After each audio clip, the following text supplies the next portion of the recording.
नाज़रीन, जैसा कि सुबह से ही हम लगातार आपको बता रहे हैं कि मनोहर पारिकर का इंतकाल हो चुका है और इस वक्त जो है तमाम लोग उनके आखिरी दीदार के लिए पहुंच रहे हैं। बीजेपी ऑफिस में उनके जस्द खाकी को लाया गया है।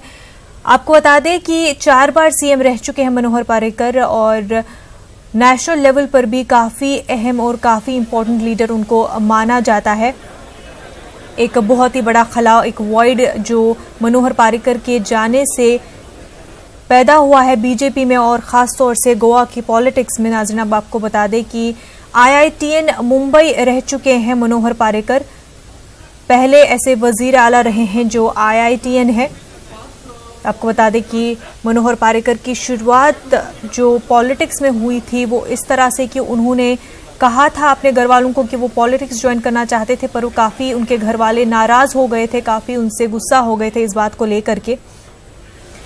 पर आज का जो आलम रहा था कि गोवा में अलायंस तभी राजी हुई गवर्नमेंट बनाने से जब मनोहर पारिकर ने हाँ की गोवा के सीएम बनने के लिए। नाज़रीन, एक बहुत ही सिंपल और काफ़ी हम्बल शख्सियत रही है मनोहर पारिकर। हमेशा अपने काम को तरजीह दी, यहाँ तक कि आखिरी वक्त तक उन्होंने अपने काम को ही तरजीह दी, चाहे कितने ही बीमार रहे हो, कितनी ही तकलीफ क्यों ना हो, उन्होंने अपने काम को सबसे आगे रखा। आपको बता दें कि वो नेज़ल ट्यूब लगाकर ही असेंबली में बजट पेश करने आए थे और इस हालत में भी उन्होंने अपने काम को बखूबी अंजाम दिया था। आपको बता दें कि जो ताज़ियती मीटिंग थी वो ख़त्म हो चुकी है। इसके बाद जो है नाज़रीन, मनोहर पारिकर की जज्द खाकी को कला एकेडमी लिया जाएगा, जहां पर आम लोग जो है मनोहर पारिकर के आखिरी दीदार कर पाएंगे। आखिरी रसूमात जो हैं 4 बजे के बाद से अंजाम दी जाएंगी। बीजेपी के बड़े लीडरान जो हैं ताज़ियत पेश करने पहुंच रहे हैं। वज़ीर आज़म नरेंद्र मोदी भी उनके आखिरी रसूमात में शिरकत करेंगे। नाज़रीन, साथ ही साथ बीजेपी के सदर अमित शाह भी उनके आखिरी रसूमात में शिरकत करेंगे।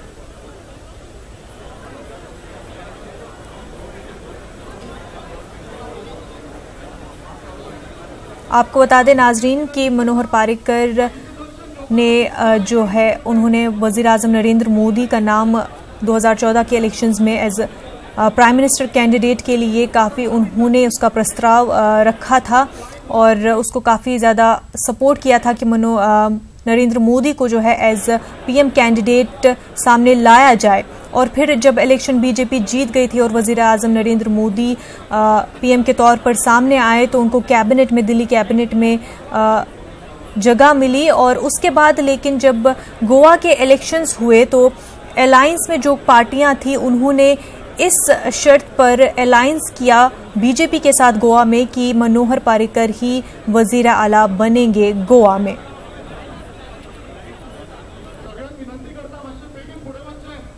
नाज़रीन, आपको तस्वीरें हम दिखा रहे हैं कि किस तरह से लोग जो है जमा हो रहे हैं ताकि आखिरी बार मनोहर पारिकर के दीदार हो सके, उनको आखिरी बार देखा जाए। काफ़ी हम्बल, काफ़ी सिंपल माना जाता रहा है मनोहर पारिकर को।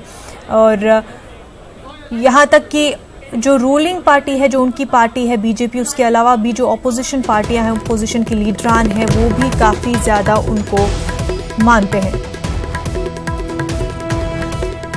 नाज़रीन, आपको बता दें कि मरकजी काबिना की मीटिंग खत्म हो चुकी है। मरकजी काबिना ने पारिकर को पेश किया है खराज अकीदत। ताज़ियती करारदाद मंजूर। नाज़रीन, आपको बता दें कि मरकजी काबिना की मीटिंग खत्म हो चुकी है। मरकजी काबिना ने मनोहर पारिकर को खराज अकीदत पेश किया है। ताज़ियती करारदाद मंजूर। नाज़रीन, मरकजी काबिना की मीटिंग खत्म हो चुकी है आपको बता दें मरकजी काबीना ने मनोहर पारिकर को खराज अकीदत पेश किया है। ताज़ियत करारदाद मंजूर हो चुकी है।